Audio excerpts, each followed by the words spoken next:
do you want? I don't have time to pick you up. No, I don't have time to play with you. Aren't cats funny? What? She just came in. She wore it out. And then she realized that it was really, really wet outside. My hands are dirty now. So I did a post last night. A really quick video. So this is what's planned for me today. I have ground beef on the counter defrosting so I can make a meatloaf for tonight, and then I'm going to make some meatballs to put in the freezer. I'm trying to process some of the meat that's in the freezer so that I can, because we're going to be processing chickens pretty soon, probably in 2 or 3 weeks. Oh, I hear the dogs coming. Did you hear me talking? You thought I was talking to somebody that you needed to come see? Yeah, so here's what we're going to do today. I don't know yesterday if I told you the stalks, and it's white like that because I picked them and threw them into cracked corn bags that I'd saved from getting the feed for the chickens. So reuse, reuse, reuse everything. Look at all the little mites flying in front of the camera. So I have those soaking. Those ones I baked. The farmer that I got said that what he does, him and his wife, is they bake them for 20 minutes at 400 degrees. Then they shell them, or they husk them, take the husks off. And then they cut them off and put them into Ziploc bags, 2 cups in a bag. And then they freeze them. And he says all they do is they throw in some butter and they put it in the microwave and then it comes out. So I just don't have a lot of room in my microwave for corn in Ziploc bags. There's no room. I mean, there's just no room. So as you can see, something had bored into this one. So when I cut this and trim this, I'll just trim and leave a little bit around it. I mean, obviously all it did was eat. There's no worms in there. Yeah, no wormies. Let me double check because I'm looking through the camera. I want to make sure. And then here's some that didn't get fertilized, as you can tell. They're dirty. They need to be washed. And then I'll cut them off into a big pot, and then I will pack them into my jars. I've got my jars in the dishwasher right now going on sanitize, so they get sanitized. I'm telling you, this bottle for baby bottles you need it. You just need it, because the only reason I bought it is because we have the baby goats. We've been bottle feeding them. And now that we're getting towards the end of the bottle feeding, and hopefully she's not pregnant, we're not having another baby in a month. I'm really hoping we're not, because she stopped getting big. I think she's just fat. Because she has a sore foot, so we've had her so she can't be running around too much. Because when we put them out, they lose their minds and they act like idiots. So you have to stall them and give them some stall rest. She pulled a muscle. I don't know what she did, but she pulled a muscle in her back leg. And so she's been in the stall, and so she was getting fatter and fatter, and I thought, oh my God, she's pregnant. But she's not getting any bigger, and she's not bagging up, so... And I know that they were definitely separated, started in July, so my time frame is narrowing down. So if I don't have a baby within the next 3-4 weeks, she didn't get pregnant.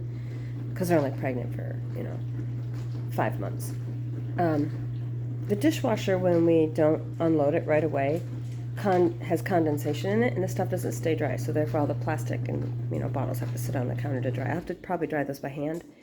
And then I'll put them away because that's where I'll be setting my jars of canned corn.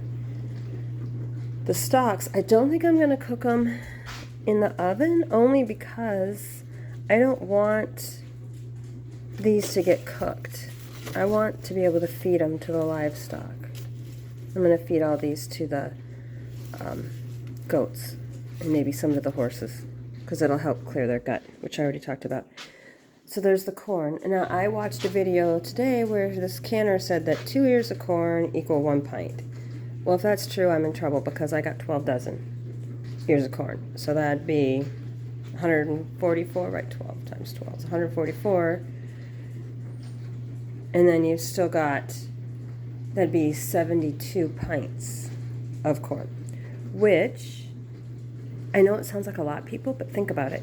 If you have corn 1 day a week, just 1 day a week, and you're putting up corn for a year, that's 52 pints of corn you need for 1 year. Just to have 1 serving of corn per day. So when we were at a barbecue this summer, we were talking to my husband's, one of his aunts, and we were talking about how we have meat birds we have to butcher. And they're like, well, how many did you get? And we were like, well, we bought 50. And like, oh my God, 50, really?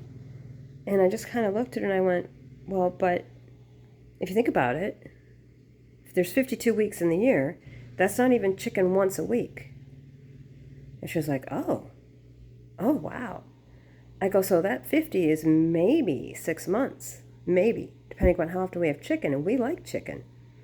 She's like, oh, I didn't think about that. Yeah, because we have chicken at least twice a week. I said, then you'd have to butcher, 100, 140, 150 birds just to have the chicken in your house, to have it twice a week. Now, sometimes you can expand that out if you have the breast and separate the breast and have the breast for one thing and then the thighs and wings for another meal. Then you can spread that out. But, we believe in leftovers. I take it to work. John eats it for lunch the next day. Stephanie snacks on it all the time. So really, we can go through a bird in like a day and a half, even the whole bird. So we don't get that much. So anyway, I wanted to show you, I don't have it out. I will make another video about my canner. So the dehydrator's still sitting there. I've got some stuff I need to put away. I've got the canning things there. I really wish I had one of those double deckers that people have where you could put one row of pints and then another row of pints, because corn has to process for 55 minutes. It's almost an hour. It's over an hour when you bring it up to temperature, and then it cooks for 55 minutes, and then you have to let it slowly come back down to normal temperature before you can open them and take them out. And that's great and ideal, but at the same time, I only have that one. I don't know that I could lift the other one onto the stove, although it would be full of water. I just need like a really sturdy stool like my grandma and my mom used to have. It was like just maybe a foot off the ground, and it had a metal base and a wooden top, and it was so sturdy. And it was just a little like step up. It wasn't big. It was probably 18 inches by 12 inches. Wasn't a big thing. But if anybody sees one of those, let me know where to get one. That's not going to cost me $10 million, which everything is costing $10 million. So quick note, I will post a second video later to show you how I did, and I'll probably post one of me feeding the leftover remnants to the animals. So waste not, want not, save everything you can, use up everything you possibly can. You can make creamed corn off of your corn husks after you cut them, and I'll probably make a little bit of that because I like that I like that when I have meatloaf and stuff. So I will post more videos this week. Talk to you later. Bye.